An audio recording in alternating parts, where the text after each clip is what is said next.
Hello friends, gyms કિચનમાં તમારું સ્વાગત છે। આજે હું તમારા માટે લાવી છું તીખી તમતમતી સૂકી ભાજી। તો વિડીયોને જોતા પહેલાં લાઇક, શેર અને સબસ્ક્રાઈબ કરી દેજો અને પૂરેપૂરો વિડીયો જરૂરથી જોજો।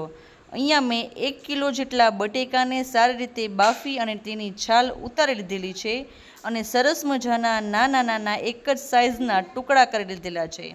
બટેકા એકદમ ઠંડા થાય પછી જ આપણે તેને વઘારવાના છે, એટલે ઠંડા થશે એટલે છૂટા પડી જશે। હવે એક કઢાઈમાં તેલ ગરમ કરી મરચું અને જીરાનો સરસ મજાનો આપણે વઘાર કરી દઈ અને બધા જ બટેકા તેમાં નાખી દેવાના છે। ત્યારબાદ તમારા મનપસંદ તીખા મસાલા પણ તેમાં એડ કરવાના છે।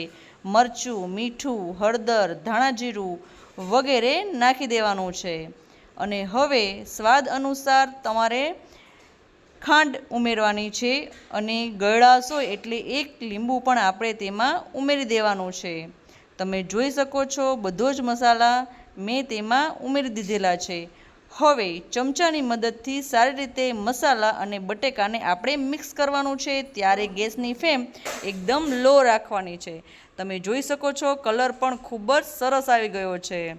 હવે સરસ મજાની સૂકી ભાજી થઈ ગઈ છે એટલે તેમાં ઉપરથી ટમેટાં, કોથમરી અને લીલા મરચાં આપણે ઉમેરવાના છે। તો મારો વિડીયો ગમ્યો હોય તો લાઇક, શેર અને સબસ્ક્રાઈબ કરી દેજો અને આ રીતથી જ સાંજે બનાવજો, બહુ બધાને મજા આવશે।